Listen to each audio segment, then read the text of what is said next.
안녕하세요. 반투자 커뮤니티 멘토를 맡고 있는 이빨 톡톡입니다. 오늘은 오늘 장을부터 먼저 말씀을 드릴게요. 오늘은 딱 봤는데 제가 리딩을 하면서 보니까 장은 이제 계속 올라가서 단기 과열권에 들어있는 게 맞아요. 코스피 같은 경우는 지금 조금 더 참아야 된다. 조금 더 참아야 한다. 이제 하락을 본격적으로 한다는 그런 움직임도 지금 보이지 않고 있어요. 그러니까 횡보를 하거나 여기에서 더 높아질 가능성도 있습니다. 그래서 한 반반 정도고, 내일 아마 이제 목요일이니까 이런저런 이벤트가 많아서 포지션을 이제 내일 이후에 취하려고 오늘은 이제 신규 편입 종목은 전부 다 코스닥 종목만 편입을 했죠. 비슷한 섹터 내에서도 코스닥으로 구분을 해서 편입을 했어요. 그 이유를 살펴보면 아무래도 지수가 강한 동종 섹터라도 지수가 강하게 움직이는 그쪽에 위치해 있는 그런 종목들이 아마 상승폭이 클 확률이 높습니다. 그러니까 이제 지금 보면은 이제 IT나 OL 이제 대형 IT 종목 같은 경우에는 이제 너무 많이 갔어요. 그동안 그 모멘텀으로 이제 갈 수 있는 부분에서 너무 많이 갔기 때문에 조금 이제 조정이 들어와야 된다고 그렇게 생각이 들고요. 그래야 된다고 생각을 하고, 지금 우리는 그래갖고 이제 단기 포지션을 취할 수 있는 분들은 우리 회원들 중에 주식 비중을 80%까지 늘렸다. 그리고 뭐 일주일 이상 이렇게 뭐 매일매일 대응을 하지 않고 운영을 하시는 분들은 주식 비중 이제 뭐 한 60% 이렇게 운용을 하면서 그냥 천천히 하시라, 이렇게끔 리딩을 해드렸습니다. 지금 사고 싶은 종목이 너무 많았고, 이제 지금 이게 이 자리에서 하락이 온다 그래도 많이 빠질 자리가 없다는 판단 하에 그렇게 큰 악재도 없어 보이고, 지금 자리가 너무 진바닥이라고 생각되는 종목들을 위주로 해서 급등 가능성이 좀 있는 종목들을 위주로 오늘 편입을 많이 했어요. 코스닥 같은 경우는 지금 6거래일 동안 이렇게 계속 오르면서 되게 많이 오른 것처럼 보이지만 거의 뭐 장기 추세로 보면 거의 지금 바닥권에 있습니다. 무릎권에 있어가지고 앞으로도 상승력이 굉장히 크게 남아있고 조정도 짧게 좁게 올 확률이 높아요. 그렇기 때문에 코스닥 종목 위주로 이제 매매를 계속해서 대응을 할 거고, 코스피 같은 경우에는 제가 봤을 때는 한 두세 달 정도는 이제 횡보를 하든가 위에서 하락이 있어야 되지 않나. 그만큼 단기, 중기, 장기 전체 추세에서 지금 과열권에 진입해 있다는 이런저런 지표로도 많이 얘기를 해주고 있고요. 종목들도 너무 보면은 너무 많이 올라왔어요. 거의 뭐 안 오른 종목이 없을 정도로 많이 올라와 있기 때문에 아무래도 이렇게 구분을 해서 코스닥 위주로 매매를 하는 게 유리할 거다.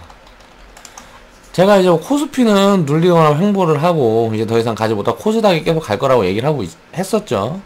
지금 이 상황이 오기 전부터. 지금 코스닥이 훨씬 강하잖아요. 코스피는 매일 눌리고 뭐하고 해도 이런 부분들을 보면 이렇게 다 예측이 가능한 거다. 이런 부분들은 수급이라든가 생각은 다 똑같아요. 누구나 지금 개인들 환매가 어마어마하게 나오고 있죠. 이제 환매 물량은 거의 이제 끝나가는 추세인 것 같은데, 환매가 이제 지수가 그동안 올라오지 않다가 많이 올랐으니까 개인들은 이제 다 발을 빼는 거예요. 그러니까 기관들은 이제 개인들이 환매를 하니까 어쩔 수 없이 팔 수밖에 없는 거야. 그러니까 이제 매도세가 계속 나오는 거고요. 이제 그 환매 물량이 이제 멈출 때쯤에 이제 기관은 다시 이제 사기 시작할 거다. 그렇게 되면 외국인과 기관이 수급을 같이 만들어주면 이제 대세 상승장으로 시작될 확률도 높다. 이제는 거의 뭐 대세 상승장의 시작이다. 라고 봐도 무방할 정도로 지금 제대로 상승을 하고 있습니다. 그리고 조정을 받고 조정이 크든지 작든지 이런 부분이 문제가 아니고 지금 4차 산업 모멘텀이 살아있는 동안에는 이어질 거다 라는 생각을 지금 하고 있어요. 그렇게 되는지 한번 지켜보겠습니다. 제가 만약에 그렇게 대세 상승장이 된다 그러면 코스닥은 뭐 2년 3년 근데 뭐 2년 안에 저는 갈 거라고 생각하는데 1500포인트 그리고 뭐 조정을 받든지 뭐 해가지고 3000포인트까지 장기적으로 이런 이야기를 했는데, 지금 코스닥 포인트가 600포인트 뭐 600포인트에서 800포인트에서 무슨 뭐 한 20년 있었는데, 지금 내가 이제 뭐 1500포인트 3000포인트 얘기하면 미친놈이라 그러죠 다.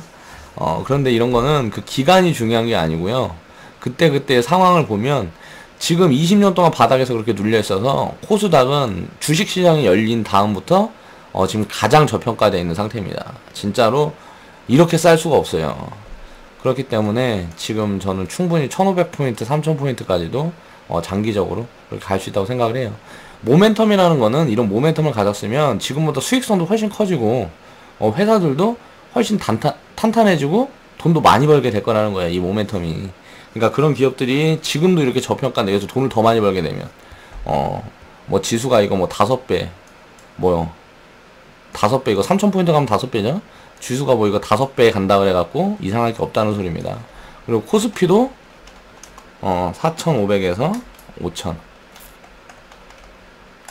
장기적으로 보면 이제 과거의 데이터로도 살펴봐도 그러고요, 지수가 보통 한 250%에서 300% 가버립니다.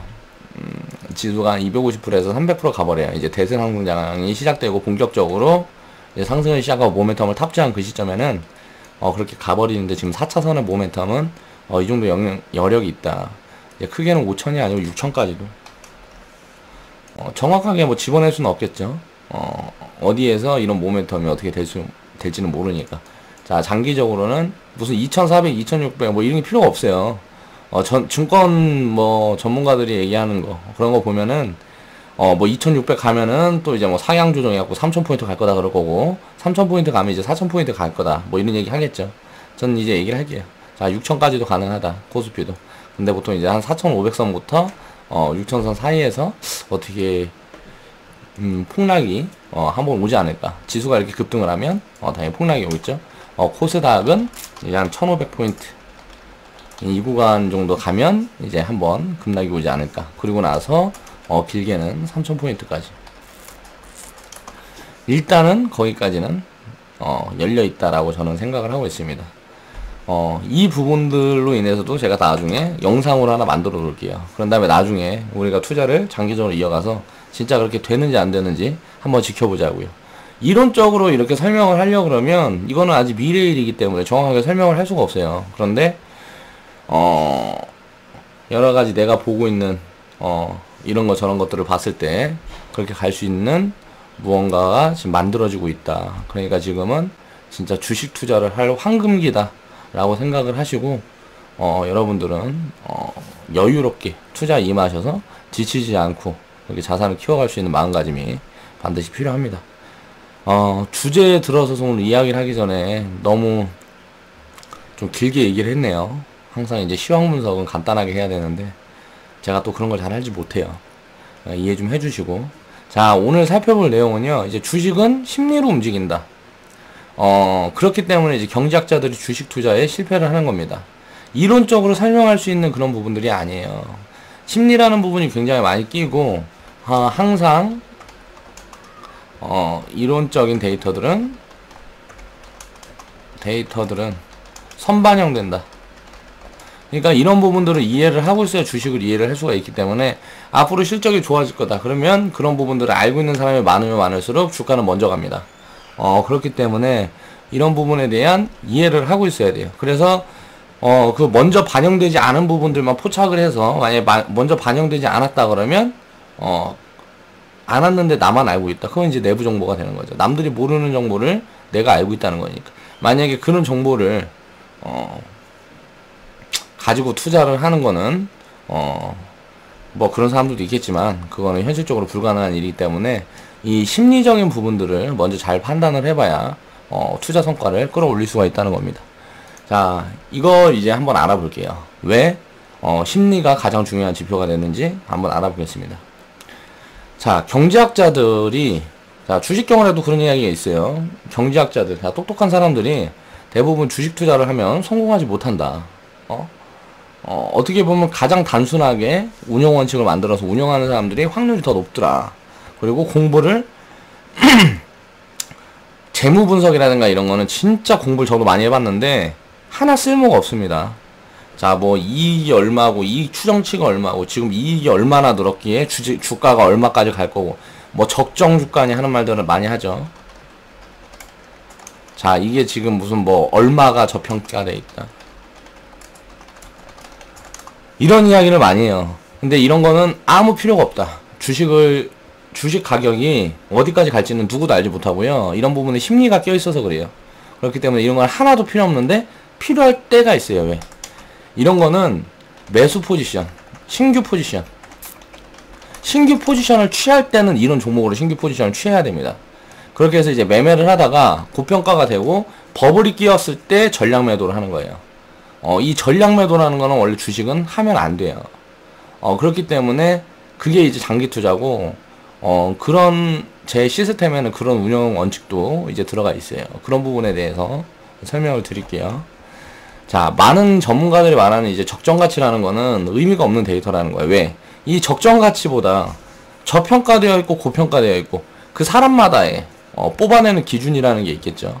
지금 어떻게 보면 통상적으로 사용하는 이 적정 가치라는 뭐 PER과 뭐 이런 거 저런 거를 대입을 해서 적정 가치를 산출을 하게 되면 그 부분들은 거의 주식 투자를 하는 사람들 중에 조금 내가 쉽게 말해서 좀 안다고 하는 얘기하는 사람들은 다 알고 있는 적정 가치예요. 그렇기 때문에 의미가 없는 겁니다. 이 가치 구간에 도달하게 되면 매도 물량이 막 나올까요? 그렇지 않아요. 주식 투자라는 거는, 주식이라는 거는 심리를 가지고 움직이기 때문에 적정 가치라는 건 의미가 없는 데이터고요. 이제 경제라는 건, 자, 이론적으로 공부가 가능한 학문이 아닙니다. 가장 중요한 건. 자, 경제라는 거는 사람들의 심리로 움직이는 거고, 뭐 많이 얘기를 하잖아요. 뭐 소비자 심리 지수며 무슨 뭐 지금 사람들의 생활 패턴이며 이런 거 저런 게 이게 경제에 미치는 영향들이 다 있기 때문에 이론적으로 어떻게 공부가 가능한 학문이 아니다. 그렇기 때문에 그 부분을 아예 배제할 수는 없어요. 왜? 위험은 해소를 해야 되니까. 위험을 해소하기 위한 최소한의 준비가 이제 기업 분석이고요. 이제 뭐 재무 분석, 저평가 분석,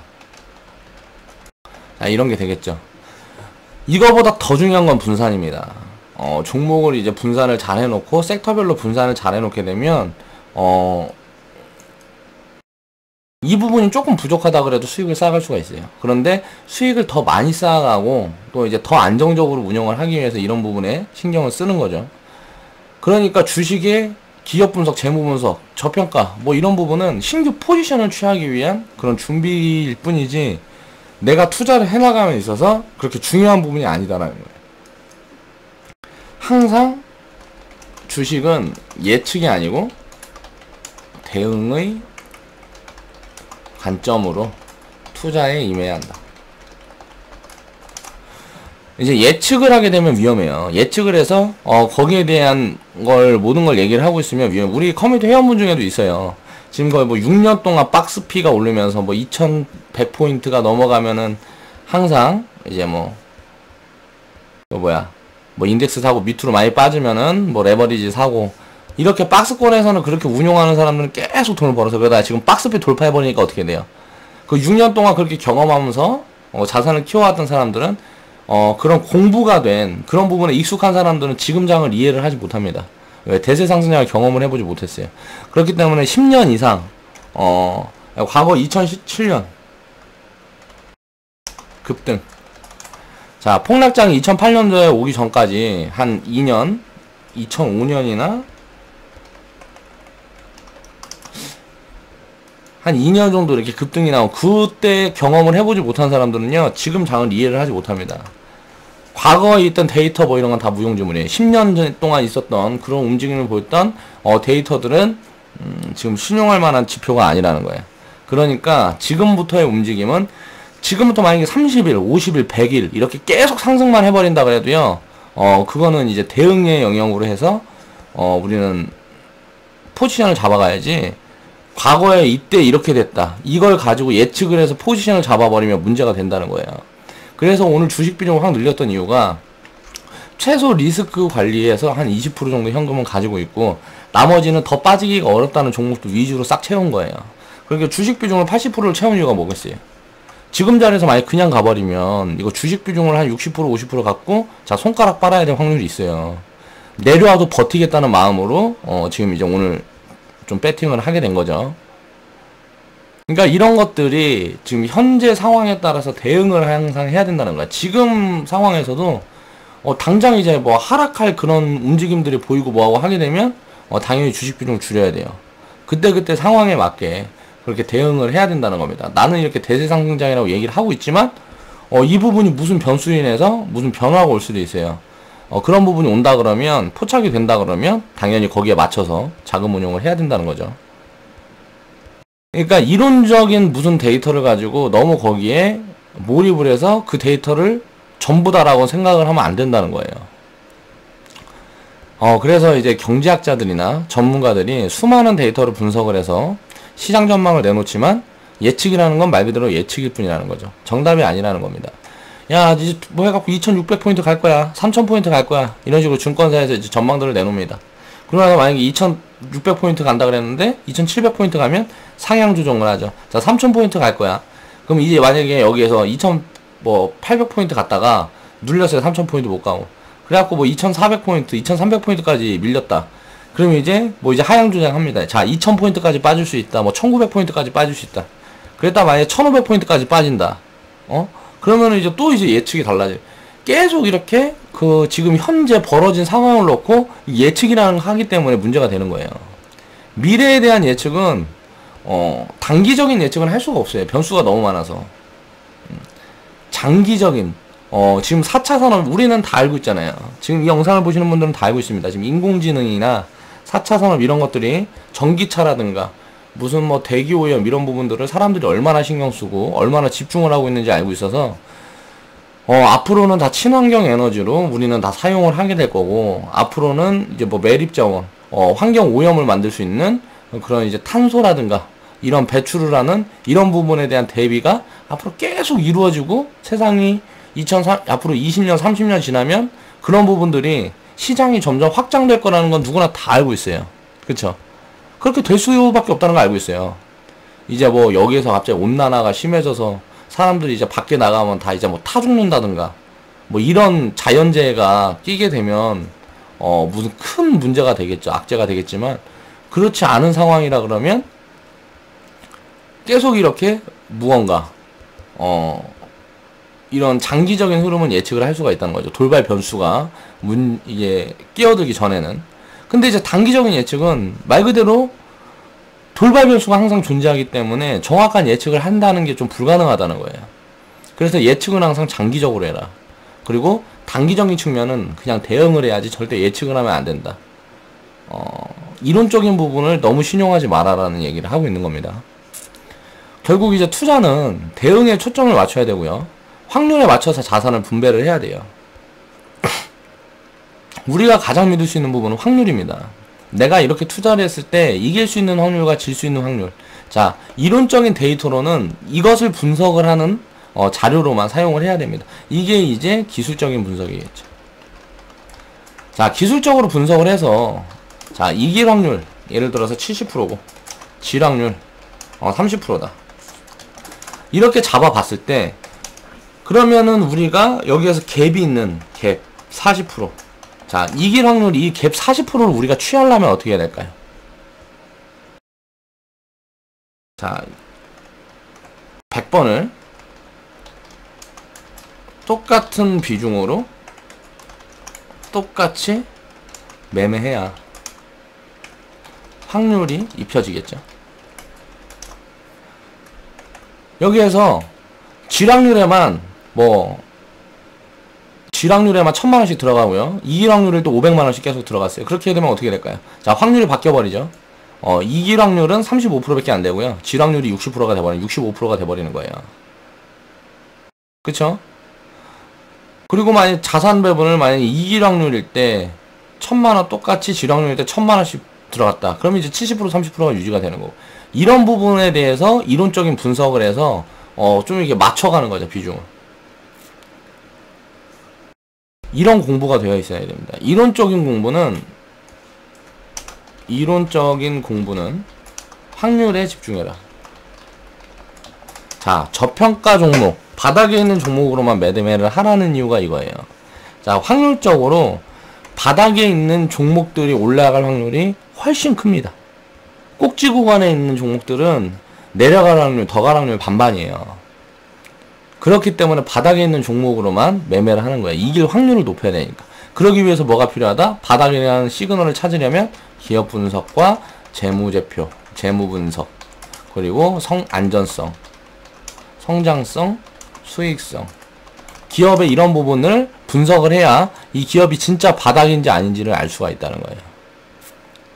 여기에서도 오류가 존재합니다. 왜? 성장성 지표가 너무 높은 종목 같은 경우는 안전성이 떨어져요. 안정성이 아니고 안전성. 자, 안전성이 떨어져. 왜 그럴까요? PBR 같은 부분이라든가 가지고 있는 자산의 정도, 이런 부분들이 성장성이 우수하면 우수할수록 떨어진다는 거죠. 왜? 회사 규모가 작아야 성장성이 크겠죠. 그럼 이런 부분을 정확하게 잘, 좀 안정적으로 이게 잘 믹스하려면 어떻게 해야 될까?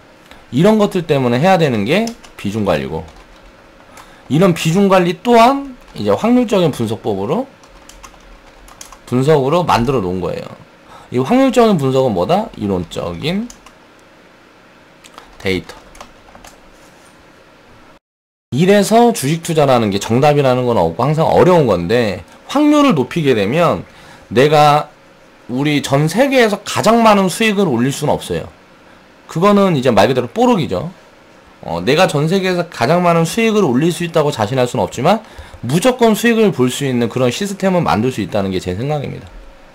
그렇기 때문에 주식 투자를 할 때는 경제학자들이, 저는 심리학자들보다 처진다고 생각을 합니다. 경제학자들은 주식 투자를 해서 제대로 돈을 벌기 위해서는 인간의 심리, 보통 경제학자들은 인간의 심리 부분, 심리적인 부분들을 이제 무시를 하고 가는 경우가 많죠. 보여지는 데이터를 더 신용을 하기 때문에 그래요. 인간의 심리라는 거는 들쑥날쑥하고 정답이라는 게 없습니다. 어떨 때 어떻게 반응을 할지 몰라요. 그러니까 이게 어려운 거죠. 아무리 기업이 좋고 종목이 좋은 종목도 그 회사를 소유하고 있는 사람들이 심리가 흔들려 버리면 내다 팔 거 아니에요. 그러면 우리는 잘 보고 있다가 막 그런 사람들이 내다 팔고 있는 거, 그런 거를 딱 포착을 해서 우리는 진입을 하면 그게 이제 투매 구간에 진입을 하게 되는 거죠. 그러니까 주식 투자는 심리를 이용한 매매를 할 줄 알아야 진짜 고수다라는 이야기를 하는 겁니다. 심리적인 움직임이라는 건 예측은 불가능해요. 절대 예측을 하는 게 아니라는 겁니다. 그때그때 상황을 보고 이 심리 지수를 대응을 하면서 우리는 활용을 할 수 있어야 돼요. 그래서 이제 심리를 이용하는 투자를 할 줄 알아야 시장에서 이제 성공할 수 있다는 거죠. 쉽게 말하면 악재가 터지면 사람들 심리가 무너지죠. 그렇다 보니까 투매가 나오고, 그런 투매 구간이 바닥에서 나오게 되면 장기적으로 가장 싼 구간이더라. 제가 이런 이야기를 했어요. 그렇게 해서 진입하는 걸 보여드리고 계속 이야기를 하고, 제 영상을 다 돌려보면 계속 나옵니다. 내가 얘기했던 그 투매가 나온 자리, 항상 사람들이 부정하던 그 자리가 항상 바닥이었다는 거 계속 검증시켜드리고 있죠. 그러니까 이제 경제학자들은 기업의 실적하고 과거 데이터를 통한 현재 분석에만 강한 측면을 보이지, 미래에 대한 예측은 이제 일반인보다 부족하다는 거예요. 그러니까 아무 쓸모없다. 경제학자들이 하는 그런 이론적인 부분들은 그렇게 큰 비중을 차지하지 않는다. 우리가 투자 공부에 있어서는 불확실한 미래의 움직임을 보여주는 가장 중요한 이제 심리 지표가 뭐다? 거래량이다. 그래서 거래량이 굉장히 중요하다는 거예요. 다음에는 이제 제가 언제 한번 이제 거래량으로 이제 사람들의 심리를 읽어낼 수 있는 그런 데이터를 가지고 우리가 투자에 인용을 할 수 있는 그런 방법에 대한 것도 한번 영상으로 다뤄보겠습니다. 자, 그동안 이제 커뮤니티에서 급등시 수익 챙겼던 뽀록들을 한번 살펴볼게요. 말 그대로 뉴스로 인한 10% 이상 급등은 이제 뉴스가 터지고 한 급등, 이제 뉴스가 터지지 않고 올라온 급등하고는 얘기가 달라요. 그런데 이제 이렇게 뉴스로 인해서 이제 올라간 이런 급등은, 이상 급등은 누군가 그 언론에 그 정보를 뿌렸거나 아니면 그 정보가 이제 감추고 있다가 어떻게 공개가 되게 되니까 많은 사람들이 관심을 가지게 되는 거예요. 그렇다 보니까 이거는 이제 마케팅 활동이 될 수가 있는 거죠. 이렇게 언론의 찌라시라든가 이런 부분들을 이제 이렇게 뿌리게 되면 이런 것들은 이제 마케팅이 될 수가 있습니다. 그렇게 해서 누군가 세력 주체가 마케팅을 통한 단기간에 급등을 만들어서 짧은 차익 실현을 했을 확률도 있고요. 그런 급등 구간은 기본적인 분석으로는 설명이 되지 않는다는 거죠. 가치가 아무리 저평가되어 있다 그래도 지금 자리에서 이게 20% 오를 수 있다. 이거는 말이 안 돼요. 그거는 알 수 있는 사람은 없습니다. 그리고 그런 이상급등은 항상 되돌림을 주고요. 그리고 이상급등이 한번 나왔던 자리에는 물려있는 사람들이 항상 존재하기 때문에 그 자리 구간이 왔을 때 항상 저항 구간으로 작용을 하게 됩니다. 왜? 그 자리에서 샀던 사람들은 이제 오래 기다리다가 뭐 2달, 뭐 6개월, 1년 기다렸다가 본전 자리가 오면 차익 실현을 하고 싶은 욕구가 생기잖아요. 이런 것들을 이제 심리지표라고 볼 수가 있습니다. 그래서 저항과 지지는 심리적인 지표기에 중요하다. 기술적인 지표들이 항상 하나도 중요하지 않다고 이야기를 하는 사람들이 많이 있어요. 주식 투자를 오래 한 사람들일수록 그런 이야기 많이 해요. 여기에 집중을 해서 매매를 하고 수익을 쌓아가고 나는 돈을 많이 벌었지만 운용을 많이 하다 보니까 이런 지표만 가지고 매매를 하기에는 불확실한 부분들이 굉장히 많더라. 그래서 시장에서 끊임없이 이길 수 있는 사람은 확률에 대한 이점을 취할 수 있는 사람들이 이길 수가 있는 거예요. 그리고 이제 저항과 지지 이런 부분에 너무 맹신을 하게 되면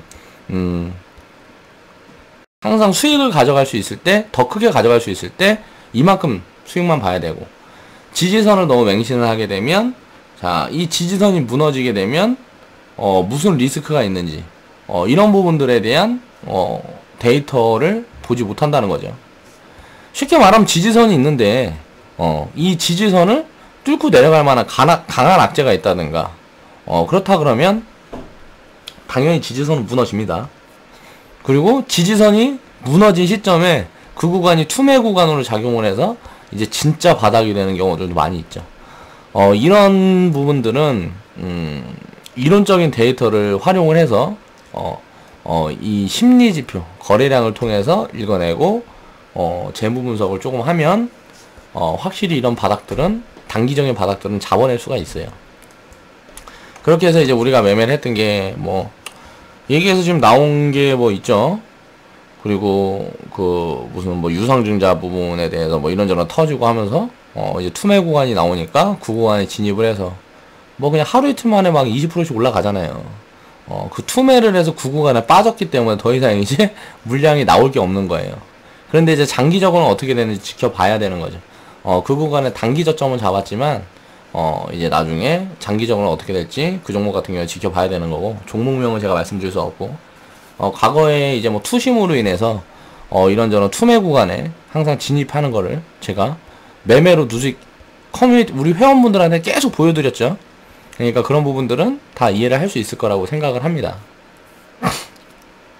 이제 언론이라는 건 이제 불특정 다수, 누군지 몰라요. 그냥 뭐 이 사람 저 사람한테 어떤 종목에 대한 환상을 심어주죠. 그럼 그 환상에 빠지는 사람들은 이제 꼭지에 이제 추격 매수를 하게 되는 거예요.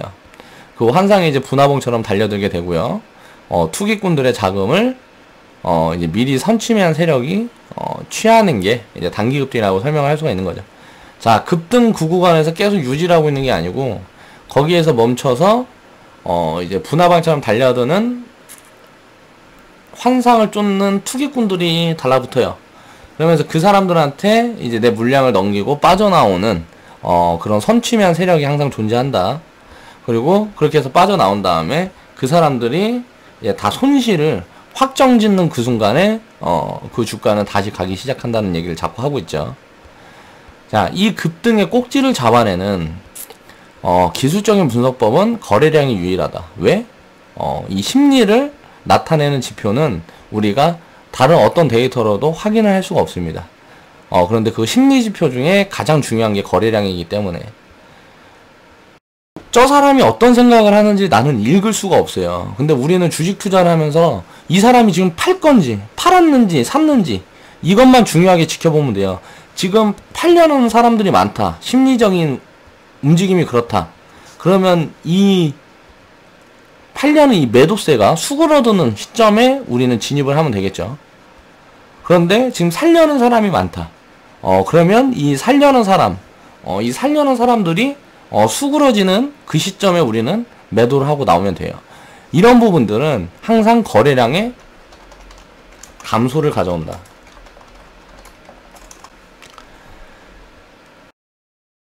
그러니까 막 살라는 사람들이 달라붙으면은 꼭지 부근에서 단기 꼭지든 장기 꼭지든 마찬가지야. 꼭지 부근에서 거래량이 엄청 터집니다. 이제 살려는 사람과 팔려는 사람이 공존하기 때문에 그래요. 살려는 사람만 있으면 예를 들어서 주가는 급등을 해도 거래량이 나오진 않겠죠. 팔려는 사람만 있으면 주가는 폭락을 한다 그래도 거래량이 나오진 않아요. 그러니까 거래량이 대량으로 터질 때는 항상 변곡점이 되는 거고, 이 변곡점의 마무리는 거래량의 감소를 항상 가져온다는 거죠. 이게 심리 지표예요. 이런 부분들을 이해를 하고 있어야 됩니다. 나중에 좀 자세하게는 따로 한번 다뤄볼게요. 자, 수급의 힘의 정도를 살펴서 이제 힘이 약해질 때 수익 실현을 하게 되면 당연히 그 구간이 꼭지일 확률이 높아진다. 제가 영상에서 3분봉으로 꼭지를 잡는 법, 이런 방법에 대한 걸 제가 영상으로 한번 기술적인 분석법을 말씀을 드린 게 있어요. 그것도 마찬가지예요. 거래량 양분 거래량을 계속 그리다가 음분 거래량이 딱 나온다. 그건 무슨 소리예요? 거래량이 바로 줄었다는 소리잖아요. 그리고 나서 주가는 더 올랐다. 그 구간이 꼭지라는 거예요. 정확하죠. 거의 확률 95% 넘어갑니다. 진짜 확률이 95% 넘어가요. 그 3분봉으로 꼭지 잡는 법 그거 봐서 활용을 하게 되면 단기간에 그 구간에 그날에 가장 꼭지를 잡을 수 있는 확률이 거의 95%가 넘어가요. 이 밑에서 뭐 이 구간에 뭐 20% 올랐다가 밑에 뭐 8%까지 내려갔다가 다시 올라가는 거는 그런 거는 어쩔 수 없어요. 뭐 그렇게 변동폭이 큰데 다시 올려버리게 세력이 그렇게 올려버리겠다는데 그런 건 예측을 할 수가 없는데 단기적인 그 시점에서의 꼭지는 이걸로 잡을 수가 있다. 급등 구간의 꼭지는 그 3분봉 거래량으로 분석하는 그 방법만 알고 있으면 가장 비싼 가격에 팔 수 있습니다. 이거는 제가 거의 확실하다고 이제 말씀을 드리고 굉장히 진짜 많이 누구도 얘기를 하지 않는 팁이에요. 이런 팁들인데 제가 그런 팁들을 드렸고, 그렇게 우리 커뮤니티에서도 보면 꼭지에 잘 팔고 나오시는 분들이 많이 계세요. 제가 매도 사인을 예를 들어서 미리 드렸어도 그거 지켜보고 있다가 꼭지에 팔고 나오시는 분들이 계신 거예요. 예를 들어서 1,500원 딱 찍고 나서 뭐 9,000원까지 내려왔는데 1,400원에 팔고 1,350원에 팔고 다 그 지표를 보고 이제 매도 포지션을 잡았다는 거죠. 근데 이제 뭐 나는 사인을 이제 9,200원에 줘갖고 9,200원에 나는 팔고 나오고 이런 경우도 많이 있다는 거예요.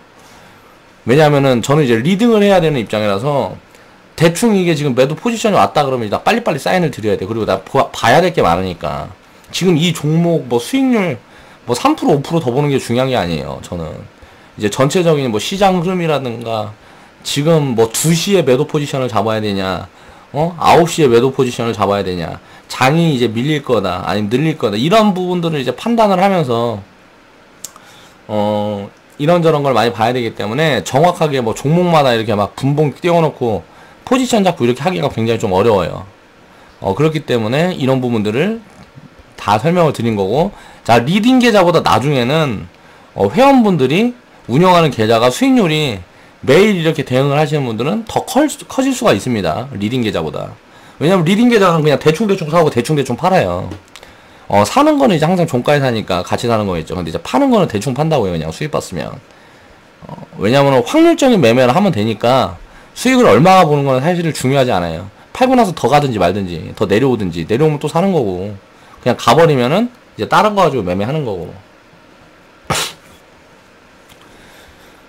이런 부분들을 생각해 봐야 된다는 거예요. 그래서 심리 지표가 가장 중요하다는 거예요. 주식 투자를 할 때는. 그래서 이제 결국 심리로 움직이는 급등락은 가치 투자자들을 위한 보너스예요, 보너스. 그때 시간이 되면은, 그때 팔고 밑에서 다시 살 수 있는 거고, 시간이 안 되면 그냥 보유하고 가면 되는 거예요. 이런 부분에 신경이 쓸 필요가 없다는 거예요.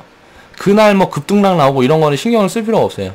그냥 단기간에 10% 우리 비중을 많이 쪼개놔서 그거 솔직히 돈 몇 푼 되지도 않아. 내 전체 자금에 비해서. 그러니까 이런 거는 그냥 보너스고 그때 딱 만약에 포착이 된 사람들만 이제 그냥 취하면 되는 거다. 그러니까 그 이상도 이하도 아니라는 거예요. 단기적인 급등은. 그리고 이제 보너스는 투기꾼들이 끊임없이 만들어주는 거예요. 우리가 어떻게 보면 운이 좋으면 그냥 딱 쳐다봤는데 이거 뭐야? 딱 봤는데 이게 급등이 나와. 그럼 매도 포지션 잡아갖고 팔고 나오면 되겠죠?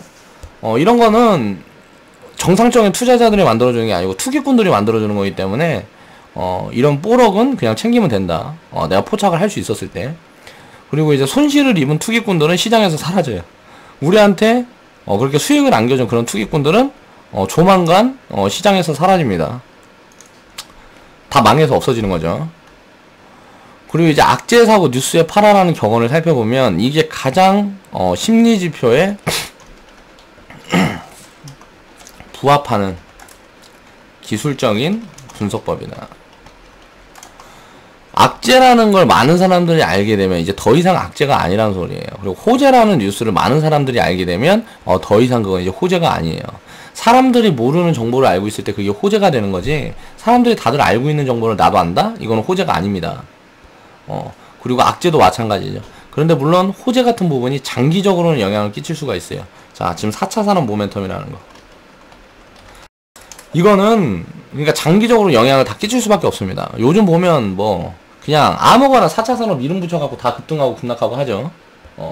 우리가 보유하고 있는 종목 중에서도 그렇게 그냥 이유 없이 급등하고 하는 종목들이 있을 수 있어요.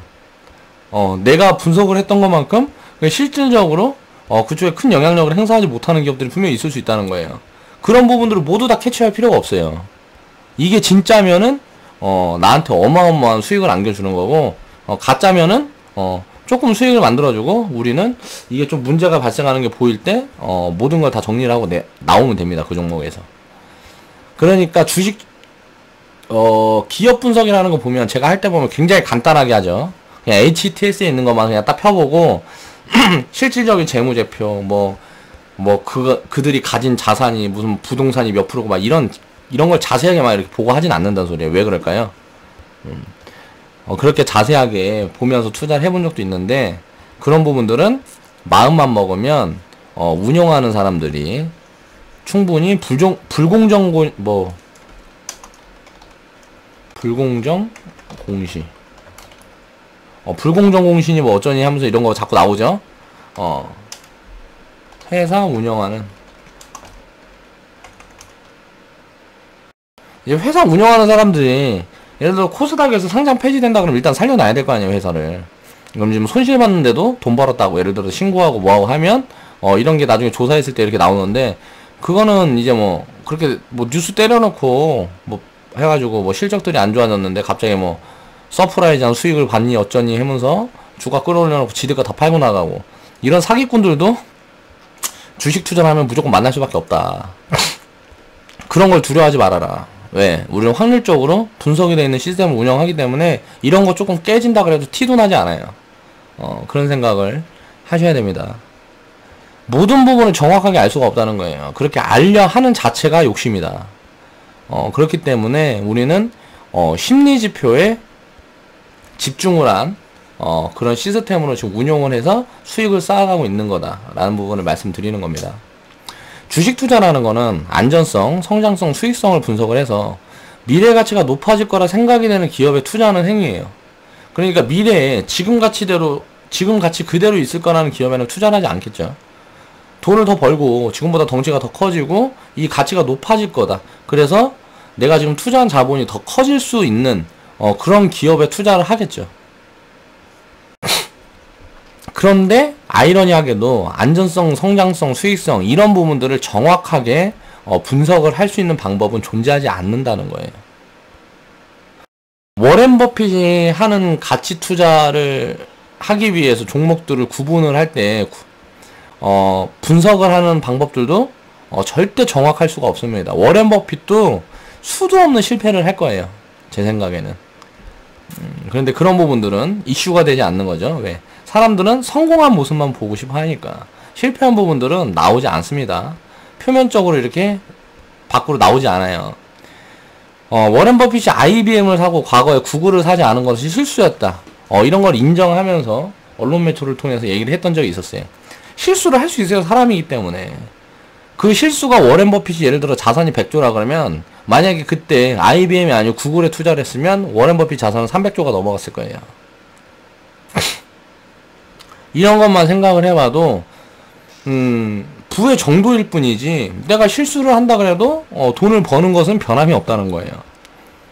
그럴 수 있는 시스템을 만들어서 운영을 하게 되면 실수를 줄이기 위한 노력을 하면 되지 실수라는 거를 아예 하지 않겠다는 마음가짐은 욕심이라는 겁니다.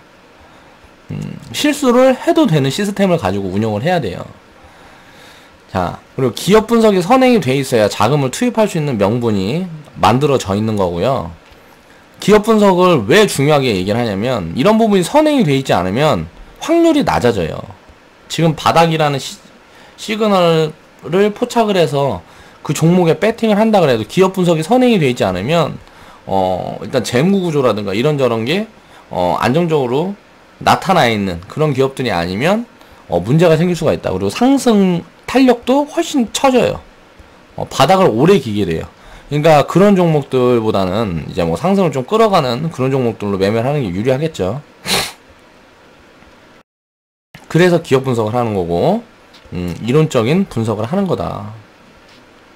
자, 우리가 그렇게 해서 자금을 투입할 수 있는 명분을 만들기 위해서 기업 분석을 해요. 내가 이걸 살라 그러면 이걸 살 무슨 이유가 있어야 될 거 아니에요.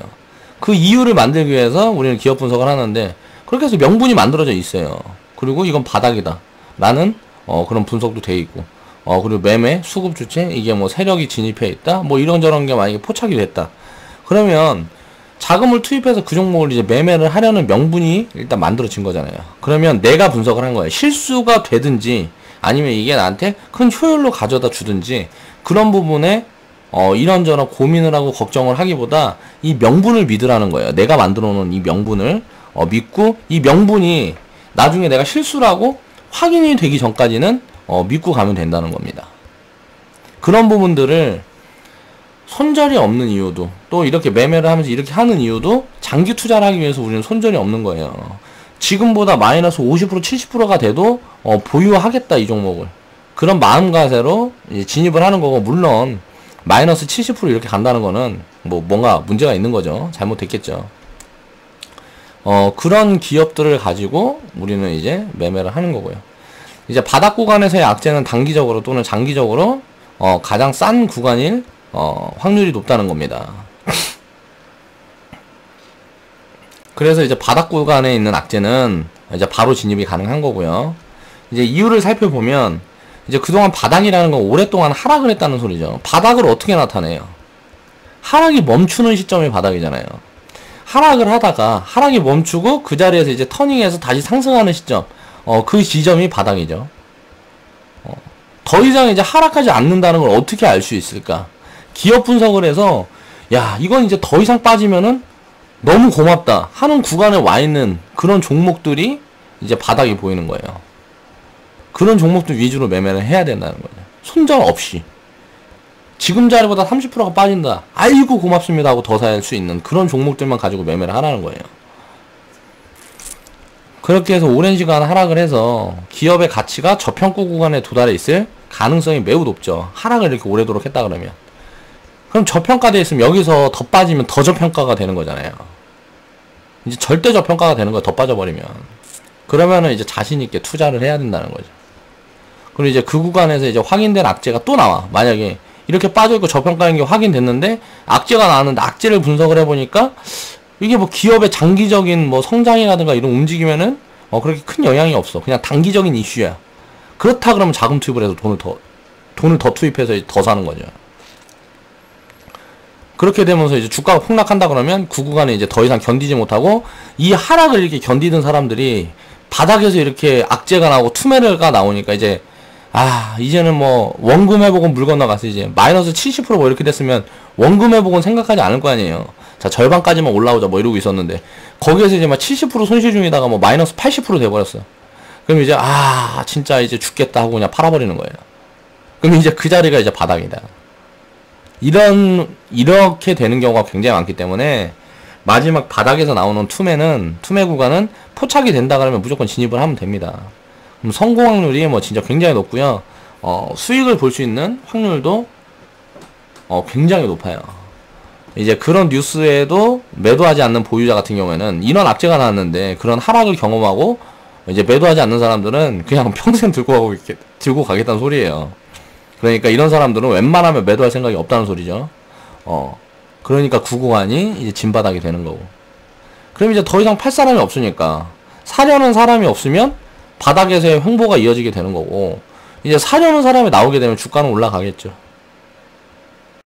이렇게 사려는 사람이 나오려면 어떻게 돼요? 또 이제 마케팅이 들어가야 된다는 거죠. 이 전에 얘기를 했던. 무언가 이제 기업의 모멘텀이 부각이 되거나 세력의 수급이 매수로 작용하게 되면 이제 거기서부터 이제 다시 상승을 시작하는 거예요. 주식이라는 게 이렇게 되게 간단한 것 같으면서도 조금 깊숙이 파고들면 어렵다. 접근해야 된다. 깊이 파고들수록 어려워지고 분석의 정확성이 대충 분석해서 대충 투자하고요. 확률적인 부분만 정확하게 배분을 해놓고 대충 투자한 부분이 실수로 나오게 되면 그 실수를 인정을 하면 돼요. 그리고 그 조금의 손실을 그냥 인정하면 되는 겁니다.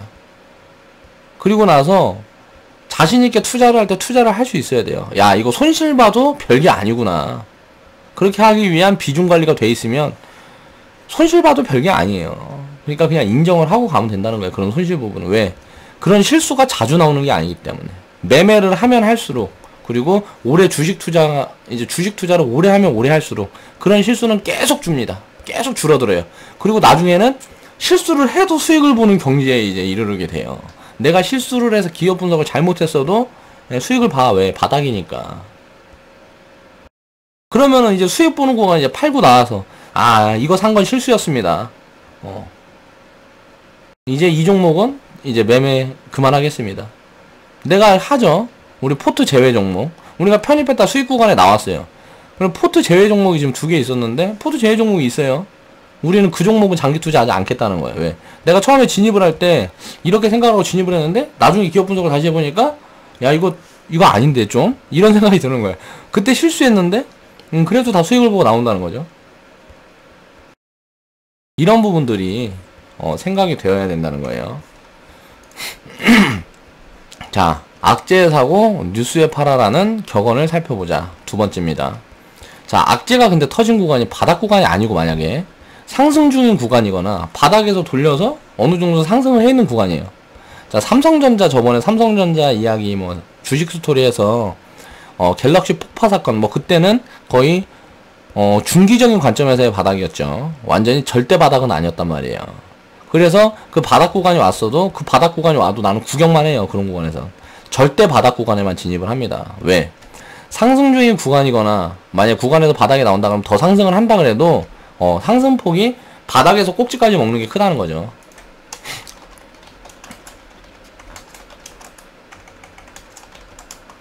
수익을 끌고 갈 수 있어야 복리가 극대화된다. 그러면 자, 이런 허리 구간에서 예를 들어서 그때 삼성전자 그 구간이 허리 구간이었다. 예를 들어 갤럭시가 폭파되고 뭐 그렇게 하면서 악재가 터졌을 때, 야, 지금 자리가 이제 매수 포지션이고 더 상승할 거라는 걸 알아. 근데 이 구간이 허리 구간이었다. 그러면은 그 허리 구간에 있는 종목을 포트에 채울 여력이 없어요. 왜? 바닥에 있는 종목들도 많은데. 바닥에 있는 종목들이 하나도 없다면 모를까. 바닥에 있는 종목들이 많은데 허리 구간에 있는 종목들을 편입할 이유가 없다는 거죠. 자, 상승 중인 구간에서의 악재 출현은 말 그대로 이제 투매에, 악재가 나왔으니까 투매가 나오겠죠. 근데 그동안에 수익을 실현하는 차익 매물까지 얹어져서 나옵니다. 내가 바닥에 샀던 사람들이 있어요. 그래갖고 내가 만약에 수익을 한 20% 30% 보고 있었는데, 와, 갑자기 무슨 악재가 나오면서 한 10% 빠지는데, 그러면 내가 30% 수익 보고 있다가 20% 수익으로 줄어들었잖아요. 그러니까 내가 차익 실현을 일단 하는 거. 왜?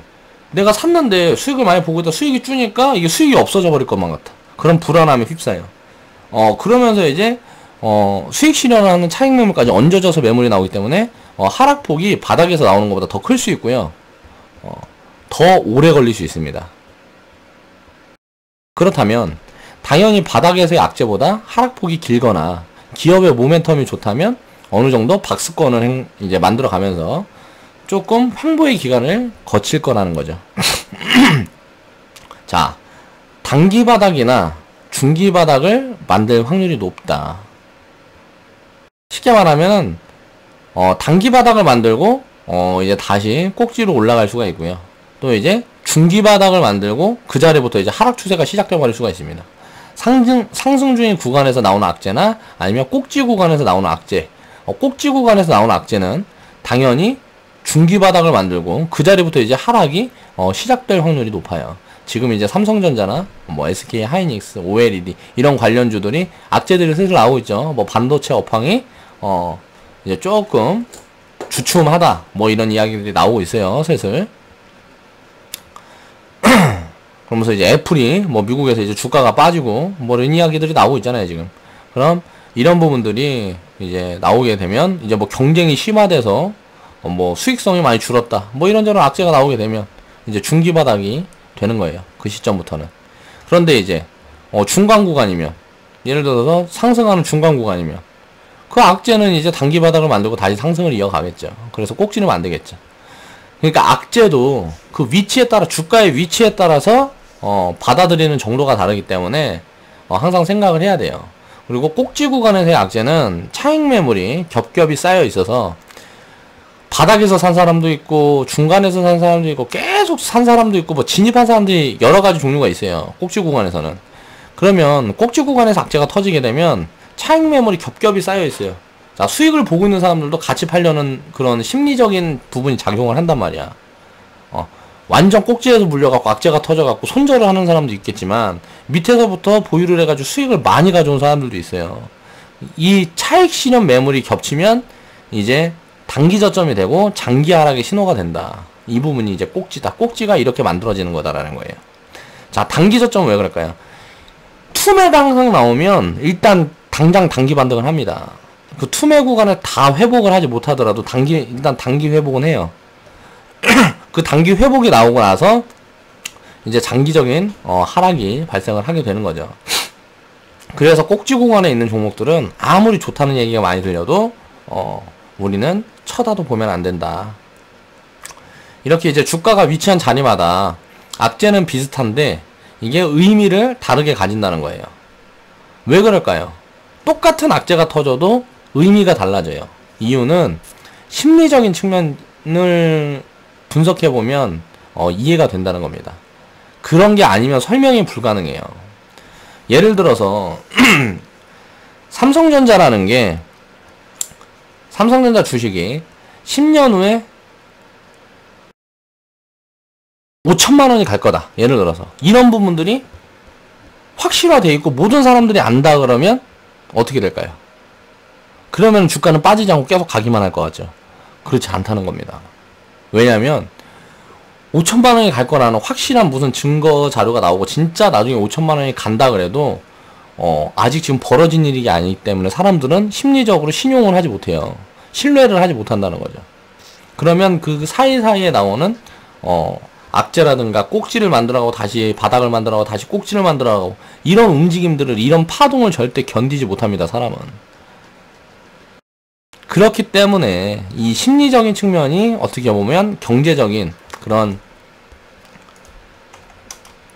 기본적인 데이터, 그러니까 쉽게 말하면 무슨 뭐 재무제표, 또 그 뭐라 그래야 돼, 뭐 이런저런 그 재무제표, 뭐 이런 기업 분석, 또 이제 과거의 뭐 기술적인 분석에 대한 데이터, 이런 것들보다 자, 이 심리적인 측면이 더 중요하고, 이 심리적인 측면을 파악을 할 수 있어야 주식 투자를 남들보다 더 크게 성공을 할 수가 있다는 거죠. 자, 주식 투자라는 건 어떻게 보면 저는 이제 가장 중요한 게 이 심리 분석이라고 생각을 합니다. 그리고 두 번째가 이제 기업 분석, 기술적인 이제 뭐 기본적인 분석이고요. 이제 그 다음이 이제 포지션을 잡아가는 기술적인 분석법. 자, 이 기법이라 그러죠. 기법이라 그러고 많은 사람들이 자, 이 새로운 기법, 뭐 이름 붙여가지고 뭐 가지고 나오죠. 무슨 새로운 기법, 무슨 기법이고, 이 기법으로 매매하면 확률이 어떻게 되고, 이렇게 사서 이렇게 팔면 무조건 그냥 다 돈 벌고, 맨 전문가들이 하는 얘기예요. 근데 이 기술적인 분석법이라는 거는요, 제일 하류들, 집중적으로, 마케팅 하면서 써먹는 방법이다. 진짜 투자자들은 이 기술적인 분석법 이런 거에 의지하지 않습니다.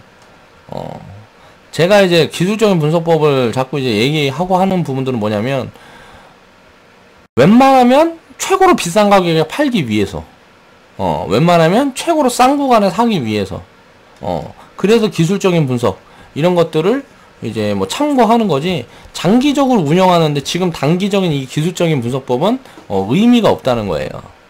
길게 보면 의미가 없는 건 아니지만 뭐라 그래야 되지? 아무튼간 중요도가 덜하다. 이 심리적인 이런 부분들이 더 중요하다는 거예요.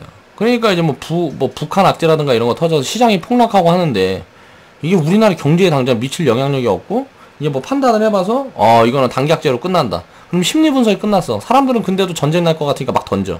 그럼 어떻게 해야 돼요? 사야죠. 그쵸? 항상 내가 대외 악재 왔을 때 트럼프 뭐 해갖고 대통령이 됐는데, 야, 이렇게 돼서 우리나라 다 죽을 것 같고 FTA 다시 하면 어떻게 되고, 그럼 FTA 그 관련 없는 기업들 사면 되잖아. 그리고 지금 뭐 세계 뭐 하면은 뭐 에너지 뭐 이런 거 얘기하는데, 지는 뭐 탄소가 어쩌고 저쩌고 뭐 온도가 이렇게 올라가고 이거 뭐 쌩깐다 뭐 이거는 다 거짓말이다 이런 소리 해고 자빠졌는데, 사람들이 인정해주진 않아요 그거. 그러니까 신재생 에너지 관련주도 계속 부가받고 있고, 풍력 관련주도 계속 날아가고 하죠. 이런 부분을 생각을 해봐야 된다. 자연에 대한 중요성은 많은 사람들이 지금 인식을 하고 있고요. 그 부분에 대한 부각은 아무리 많이 해도 부족하지 않습니다. 그럼 세상은 그렇게 흘러갈 수밖에 없어요. 그 트럼프라는 인간 하나가 전 세상을 이렇게 바꿔버릴 수 있는 힘이 없습니다. 그런 부분들을 판단을 하고 있기 때문에, 자, 그때가 무조건 사야 된다. 주식을 가장 사야 될 절호의 찬스다. 어떻게 됐어요? 트럼프 악재가 딱 터지고 지금까지 한 번도 안 내리고 그냥 코스피 계속 올라가고 있잖아요. 그 트럼프 악재 때 내가 가진 거 다 내다 판 사람들은 어떻게 됐을까요? 지금 막 땅을 치고 후회하고 있다고. 뉴스에서는 맨날 막 화병 나는 거지 이제. 그냥 뉴스에서는 맨날 뭐 사상 최고치 경신이니 어쩌냐 하면서 뭐 2600 갈 거다 3000 갈 거다. 지금 다시 살라니까 너무 많이 오른 것 같고, 그래갖고 사지도 못했는데 보니까 계속 가고 환장하는 거예요 그냥. 사니까 이제 파니까 올라가는 거죠.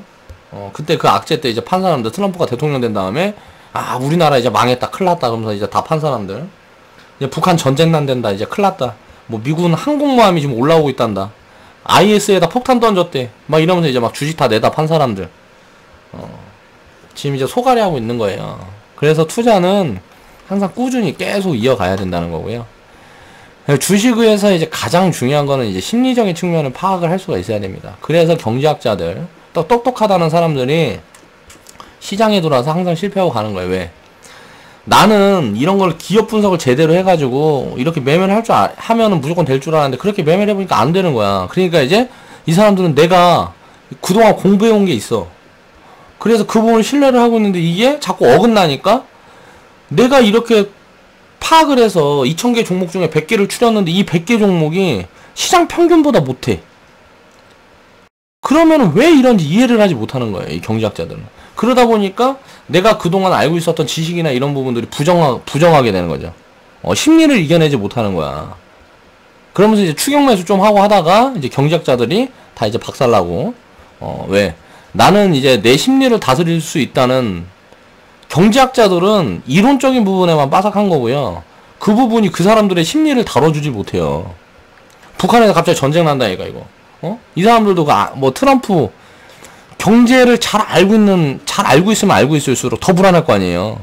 트럼프가 잘 모르는 사람들은 뭐 트럼프가 그렇게 하면 어떻게 될지도 몰라. 그러니까 그냥 갖고 있는 거야. 근데 경제학자들은 트럼프가 야 이거 당선되면은 이 경제적으로 파장이 어떻게 올지가 이제 예측이 돼요. 그러니까 더 불안하죠. 모르는 사람들보다. 그러니까 더 빨리 팔아요. 바닥에 팔아버리는 거죠 그냥. 그리고 지금 보면 이제 막 꼭지에 야 이거 뭐 분석을 해보니까 삼성전자 이런 거 OLED 이런 거는 지금 실적이 이렇게 잘 나오고 돈을 이렇게 잘 버는데 꼭지에 이제 물어버리는 거예요, 경제학자들이. 이렇게 공부를 많이 한 양반들이. 꼭지에 물어버리면 이제 가야 되는데 실적은 계속 잘 나오고 있는데 내가 산 데부터 계속 빠져 이제 주가는. 이제 그게 꼭지진데도 모르는 거예요. 그러다가 이제 분석을 해보니까 갑자기 실적이 안 좋아지네? 야 그럼 매도해야 되는데 손실폭이 이제 30% 40% 다 망하는 거죠. 그렇게 다 망한다. 그런데 그런 경제학자들 중에서도 1%가 있겠죠. 그 이유를 분석을 하고 계속 매달리는 사람들은 이제 성공 확률이 일반인들보다는 높겠죠, 당연히. 근데 자기 자신을 이제 과신하면 과신하는 사람일수록 이런 실수를 하고 이런 무언가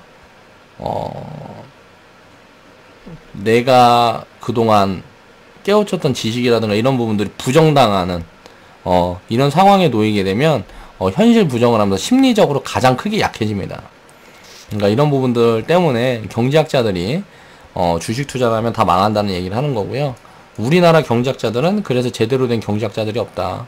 경제학자인데 나는 이 경제학자라는 말을 붙여주려면 주식 투자라는 건 무조건 해야 된다고 생각해요. 그렇게 해서 무슨 성과가 있는 사람들한테만 이런 학자라는 이름을 붙여줘야지.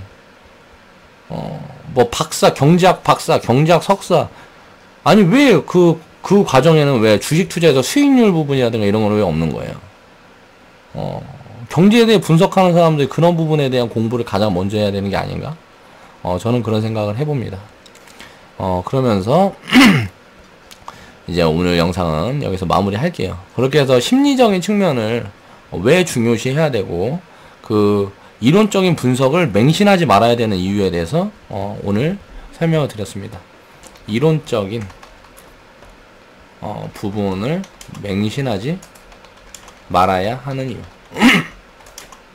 심리는 예측이 불가능하기 때문에 대응만이 살 길이다. 자, 이런 이야기를 했고요. 이런 부분이 얼마나 중요하게 시장에서 얼마나 중요하게 작용을 하는지 한 번씩 다 생각을 해보는 그런 시간이 되었으면 좋겠습니다. 자, 좌측 하단에 보시면 추천마크 있어요. 추천마크 클릭해 주시고 광고는 나에 대한 사랑이다. 무조건 보는 걸로. 자, 오늘은 이제 주식 비중을 좀 많이 늘려놨으니까 내일장은 어떻게 움직일지 한번 기대를 가지고, 내일은 또 이런저런 이벤트도 많으니까 오히려 좀 하락이 올라가면 좀 시원하게 한번 와줬으면 좋겠다는 생각이 또 있기도 해요, 사실. 자, 그러면 오늘은 이만 마치겠습니다. 자, 내일 뵙겠습니다. 긴 영상 시청해 주셔서 감사합니다.